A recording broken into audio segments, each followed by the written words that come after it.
আসসালামু আলাইকুম। নাজদিন আহমেদ আমন্ত্রণ জানাচ্ছি এনটিভির মধ্যাহ্নের খবরে। জিয়াউর রহমান থেকে খালেদা জিয়া পর্যন্ত গণতন্ত্র হত্যা করেছে। তাদের মুখে যখন গণতন্ত্রের কথা আসে তখন হাসি পায় বলে মন্তব্য করেছেন প্রধানমন্ত্রী শেখ হাসিনা। সকালে গণভবনে কৃষক লীগ আয়োজিত ৩ মাসব্যাপী বৃক্ষরোপণ কর্মসূচি উদ্বোধন উপলক্ষে প্রধানমন্ত্রী বলেন, আওয়ামী লীগ গাছ লাগায়, আন্দোলনের নামে বিএনপি গাছ কাটে। জিয়াউর রহমান বৃক্ষ নিধনকারী উল্লেখ করে প্রধানমন্ত্রী বলেন, হ্যাঁ না ভোটের মাধ্যমে প্রহসনে নির্বাচন করে ক্ষমতায় এসেছিল। তারই ধারাবাহিকতায় খালেদা জিয়া 1996 সালের 15 ফেব্রুয়ারি একতরফা ভোট করেছিল।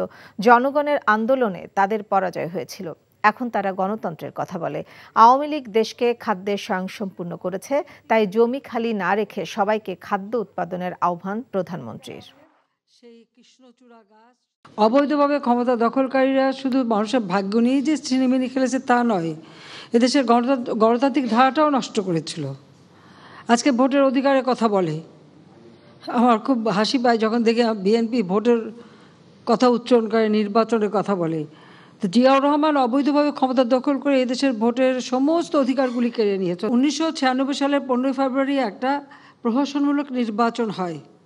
খালেদা জিয়া সেই নির্বাচনে ভোট চুরি করে ক্ষমতায় থাকার চেষ্টা করে, কিন্তু কি দেখা হলো, জনগণের আন্দোলনের ফলে 30 মার্চ তাকে পদত্যাগ করে চলে যেতে হয়। আমরা সবসময় খাদ্য উৎপাদন করে নিজেরা স্বয়ংসম্পূর্ণ থাকতে পারি। আমাদের সবসময় মাথায় একটা রাখতে হবে যে আমরা আমাদের ফসল উৎপাদন করবো, কারো কাছে হাত পাততে হবে না। এখন জন্ম সনদ দিয়ে খোলো বিকাশ স্টুডেন্ট অ্যাকাউন্ট। নিজের বিকাশ নিজে কর। পরিবারের সাথে ঈদের আনন্দ ভাগাভাগি করতে রাজধানী ছাড়ছেন ঘরমুখো মানুষ। সময় যত যাচ্ছে ততই রাজধানীর রেল, বাস ও লঞ্চ টার্মিনালগুলোতে বাড়ছে মানুষের ভিড়। এবারে ট্রেনে শিডিউল বিপর্যয় না থাকায় বেশ স্বাচ্ছন্দ্যেই ঢাকা ছাড়ছেন মানুষ। তবে যাত্রীর বাড়তি চাপ থাকায় ট্রেনে উঠতে কিছুটা বিড়ম্বনায় পড়তে হলেও এ নিয়ে অসন্তোষ নেই সাধারণ মানুষের। নিরাপদে ঢাকা ছাড়তে পেরে খুশি তারা। ইতোমধ্যে কমলাপুর রেল স্টেশন থেকে বিভিন্ন গন্তব্যের উদ্দেশ্যে ছেড়ে গেছে বেশ কয়েকটি ট্রেন। সাধারণ মানুষের ঈদ যাত্রা নির্বিঘ্ন করতে নিয়মিত ট্রেনের পাশাপাশি কমলাপুর থেকে বিভিন্ন রুটে চলছে 10 জোড়া বিশেষ ট্রেন। এদিকে ভোর থেকেই রাজধানীর বাস টার্মিনালগুলোতেও ছিল ঘরমুখো মানুষের ভিড়। মূলত যানজট এড়াতে একটু আগেভাগেই রওনা দিয়েছেন অনেকে। অন্যান্য বছরের চেয়ে ভোগান্তি কম হওয়ায় সন্তুষ্ট যাত্রীরা। নারীর টানে বাড়ি ফেরা মানুষের প্রত্যাশা, নিরাপদে বাড়ি ফিরে ঈদের আনন্দ ভাগাভাগি করবেন সব পরিবারের সাথে। এখন জন্ম সনদ দিয়ে খোলো বিকাশ স্টুডেন্ট অ্যাকাউন্ট। নিজের বিকাশ নিজে কর। মহাখালী বাস টার্মিনালে আছেন স্টাফ করেসপন্ডেন্ট আবির আহমেদ, সরাসরি যোগ দিচ্ছেন আমাদের সাথে। আবির, সময় মতো বিভিন্ন রুটের বাসগুলো ছেড়ে যেতে পেরেছে কিনা জানায়েন।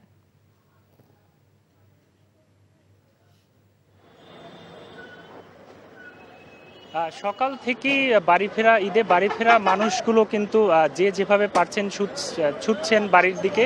আপনি যেটি বলছিলেন যে ট্রেন যাত্রা স্বস্তির হলেও সবাই কিন্তু আসলে ট্রেনের টিকিট পাননি বা ট্রেনে যাতায়াত করতে পারবেন না, কারণ হচ্ছে ট্রেনে 3 স্টেপের নিরাপত্তা দেওয়া হয়েছে। তাই বিকল্প ব্যবস্থা হিসেবে সবাই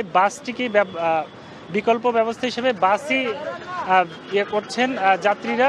কিন্তু একটি বিষয় হচ্ছে যে বাস সঠিক সময় ছেড়ে যাচ্ছে না, অনেকক্ষণ ধরে অপেক্ষা করতে হচ্ছে বাসের জন্য।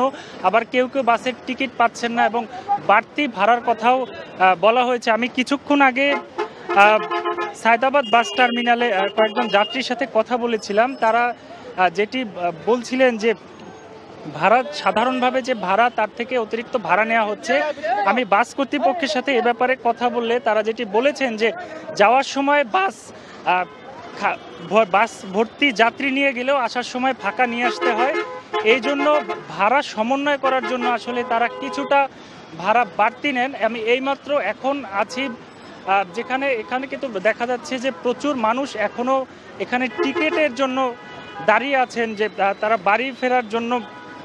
আসলে শেষ সময়, ঈদের তো মাত্র আর একদিন বাকি, তাই অনেক বিশাল সিরিয়াল, প্রায় 100-200 মানুষের সিরিয়ালও কিন্তু এখানে দেখতে পেয়েছি বাসের টিকিট নেওয়ার জন্য, কিন্তু তবুও তারা টিকিট পাচ্ছেন না। তো সবশেষে এখনও রাজধানীর বিভিন্ন জায়গা ফাঁকা থাকলেও যেসব জায়গা থেকে মানুষ বাড়ি ফিরবেন সেসব জায়গায় কিন্তু যানজট এবং মানুষের চাপ রয়েছে এবং তারা এত সময়ের পরও এত যানজট। জানছিলাম ঈদ যাত্রায় বাস টার্মিনালের খবর।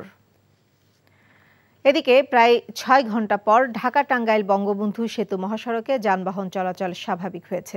মহাসড়কের কোথাও কোনো যানজট নেই। ঢাকা টাঙ্গাইল বঙ্গবন্ধু সেতু মহাসড়কের সেতু পূর্ব এলাকা থেকে কালীহাতির শোল্লা পর্যন্ত প্রায় ৫ কিলোমিটার যানজট এখন স্বাভাবিক হয়েছে। এছাড়া মহাসড়কের প্রায় পুরো অংশই যানজট মুক্ত রয়েছে এবং স্বাভাবিক গতিতে যানবাহন চলাচল করছে। এদিকে যানবাহনের ধীর গতি থাকলেও সিরাজগঞ্জের বঙ্গবন্ধু সেতু পশ্চিম সংযোগ মহাসড়কে নেই কোনো যানজট। গাজীপুরে ঢাকা টাঙ্গাইল মহাসড়কের চন্দ্রা ও ঢাকা ময়মনসিংহ মহাসড়কের চান্দনা চৌরাস্তা দিয়ে বাড়ি যাচ্ছেন কর্মজীবীরা।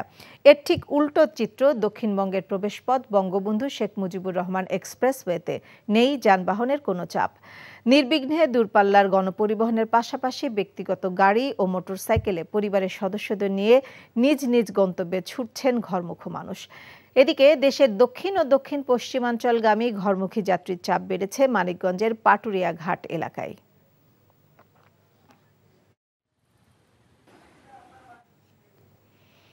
কোরবানির ঈদের আর মাত্র একদিন বাকি। শেষ মুহূর্তে জমে উঠেছে দেশের বিভিন্ন প্রান্তের পশুর হাট। দাম নিয়ে ক্রেতা বিক্রেতাদের রয়েছে ভিন্ন মত। ক্রেতারা বলছেন তুলনামূলক দাম বেশি চাচ্ছেন বিক্রেতারা, আর বিক্রেতারা বলছেন গোখাদ্যের দাম বৃদ্ধির কারণে তাদের লালন পালন খরচ অনেক গুণ বেড়ে গেছে। আর প্রাণী সম্পদ দপ্তর বলছে দেশে এবার চাহিদার তুলনায় বেশি কোরবানির পশু রয়েছে। ডেস্ক রিপোর্টে বিস্তারিত। নরসিংদীর বিভিন্ন উপজেলায় জমে উঠেছে কোরবানির পশুর হাট। সকাল থেকে ছোট, বড় ও মাঝারি আকারের গরু নিয়ে আসছেন বিক্রেতারা। পাশাপাশি রয়েছে মহিষ, ভেড়া ও ছাগল। অন্যান্য বছরের তুলনায় এবার ছোট গরুতে ২০ থেকে ৩০ হাজার এবং বড় গরুতে ৫০ হাজার থেকে ১ লাখ টাকা পর্যন্ত বেশি দাম চাওয়া হচ্ছে বলে জানান ক্রেতারা। পছন্দ হয়েছে প্রথম গরুটা দেখা ২,৩৫,০০০ টাকা দিয়ে গরুটা কিনা হয়েছে। যথেষ্ট পরিমাণ গরু উঠছে আর কি বাজারে। দাম মনে হচ্ছে যে মানে সাধ্যের ভিতরে আছে আর কি। গরু আমরা তো ২ লাখ টাকা দাম চাই, কিন্তু ব্যাপারটা হলো বাজার তো কম। ক্রেতা বিক্রেতাদের হাক ডাকে খাগড়াছড়ির ২৬টি কোরবানির হাট এখন বেশ সরগরম। জেলার বিভিন্ন এলাকা থেকে স্থানীয় কৃষক, খামারি এবং ব্যবসায়ীরা গরু নিয়ে আসেন হাটে। বেলা বাড়ার সাথে সাথে জমে উঠে হাট। বাড়তি দামের কারণে পছন্দের পশু কিনতে না পারার কথা জানান ক্রেতারা। লাগামের বাইরে দাম চাইতেছে। যে গরু ধরেন ১ লাখ টাকা বিক্রি হবে, ওই গরু ১,৪০,০০০, ৫০,০০০, ২ লাখ পর্যন্ত চাইয়া বসে রয়েছে। আমাদের এখানকার বেশিরভাগই হচ্ছে দেশি গরু, এখানকার পাহাড়ি গরু, ওগুলোর চাহিদাও ভালো আছে। খুলনার জোড়াগেট পশুর হাটে যশোর, সাতক্ষীরা, নড়াইল ও বাগেরহাট থেকে গরু নিয়ে আসছেন ব্যবসায়ীরা। খাবারের দাম বৃদ্ধি অনুযায়ী আশানুরূপ দাম পাচ্ছে না বলে জানান বিক্রেতারা। অপরদিকে বড় গরুর দাম তুলনামূলক কম, তবে সেই তুলনায় ছোট ও মাঝারি আকারের গরুর দাম বেশি বলে জানান ক্রেতারা। এইবারে গরুর দাম একটু বেশি যাচ্ছে, তারপরও মার্কেট হিসেবে আমি আশা করি একটু কমে পেয়েছি। মধ্যবয়সী যে গরুগুলো আছে সেগুলোর একটু দাম বেশি যাচ্ছে। ঈদুল আজহাকে সামনে রেখে চট্টগ্রামের বিভিন্ন অঞ্চল থেকে এখানে আনা হয়েছে নানা জাতের মহিষ। মহিষের চাহিদা থাকায় এবার বাজারে দেশি গরু ও ছাগলের পাশাপাশি বাজারে বিপুল সংখ্যক মহিষ কেনা বেচা হচ্ছে। অন্যান্য পশুর দাম বেশি হওয়ায় মহিষের বাজার বেশ চাঙ্গা।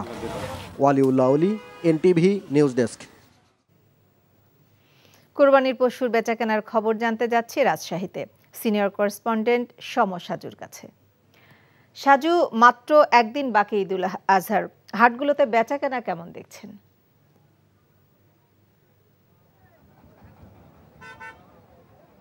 হ্যাঁ নাজনীন, আমি এই মুহূর্তে আছি রাজশাহী সিটি হাটে। এটি উত্তর অঞ্চলের অন্যতম একটি পশু হাট। তবে এটা আজকে নির্ধারিত হাটের দিন নেই। গত বুধবার সপ্তাহে সর্বশেষ হাট হয়েছে, সে পাইকারি হাট ছিল। তবে তারপর থেকে যেহেতু ঈদ সন্নিকটে একদিন পর, এখন প্রতিদিনই হাট বসছে। আমি এখানে এসে যেটা দেখেছি যে এখানে আজকে গরু মোটামুটি উঠেছে, তবে এখন পর্যন্ত আশানুরূপ গরু আসেনি। তবে বিক্রেতারা এবং হাট ইজারাদাররা বলছে যে বেলা যত বাড়বে গরুর আমদানির সংখ্যা তত বাড়বে।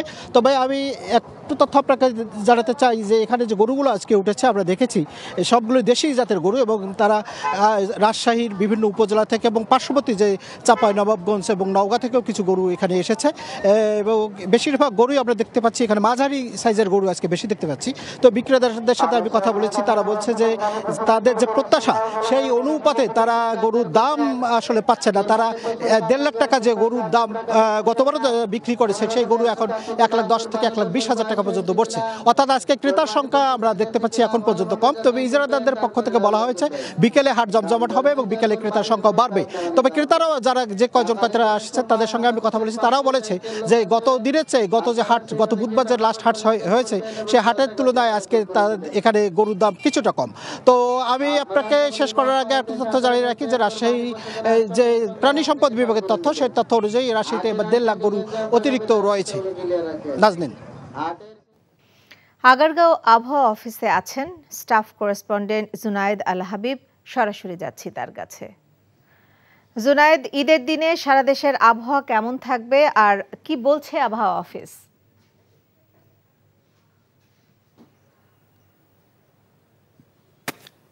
নাজনীন, আপনি জানেন যে আজকে আনুষ্ঠানিকভাবে বাংলার প্রকৃতিতে ঋতুরানী বর্ষার কিন্তু আগমন ঘটেছে।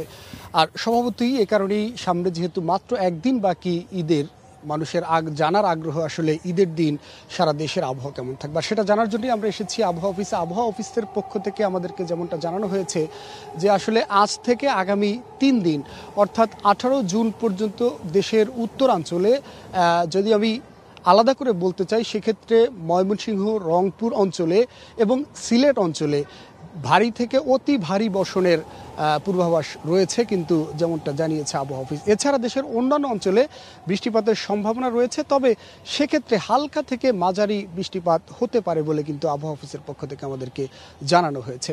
আর যদি ঢাকা শহরের আবহাওয়ার কথা আপনাদেরকে জানাই, সেক্ষেত্রে আবহাওয়া অফিসের পক্ষ থেকে যেমনটা জানানো হয়েছে, তারা বলছে যে ঢাকা শহরের আকাশ 17 তারিখ অর্থাৎ ঈদের দিন মেঘাচ্ছন্ন থাকার সম্ভাবনা রয়েছে এবং যদি বৃষ্টি হয় সেক্ষেত্রে আসলে গুড়ি গুড়ি বৃষ্টি হওয়ার সম্ভাবনা রয়েছে। অর্থাৎ তারা এমনটাও বলছেন যে বৃষ্টি হওয়ার সম্ভাবনা খুবই কম, যদি হয় সেটা গুড়ি গুড়ি হওয়ার সম্ভাবনা। আর এই যদি বৃষ্টির সম্ভাবনা বা বৃষ্টিপাতের পরিমাণ বেশি না হয় সেক্ষেত্রে তারা বলছেন যে এখন যে ভ্যাপসা গরম রয়েছে সেই গরম কিন্তু সাধারণ মানুষের ভিতরে অনুভূত হবে। তো নাজনীন, এই ছিল আবহাওয়া অফিস থেকে আমার কাছে সবশেষ খবর। এই ছিল মধ্যাহ্নের খবরে। এই খবরের ভিডিও সহ আপডেট জানতে ভিজিট করুন এনটিভি অনলাইন www.ntvbt.com। এছাড়াও এনটিভি জনপ্রিয় সব অনুষ্ঠান ও খবরের আপডেট জানতে ভিজিট করুন আমাদের ইউটিউব ও ভেরিফাইড ফেসবুক পেজ। 2টায় দুপুরের খবর দেখার আমন্ত্রণ রইল। সবাইকে ধন্যবাদ।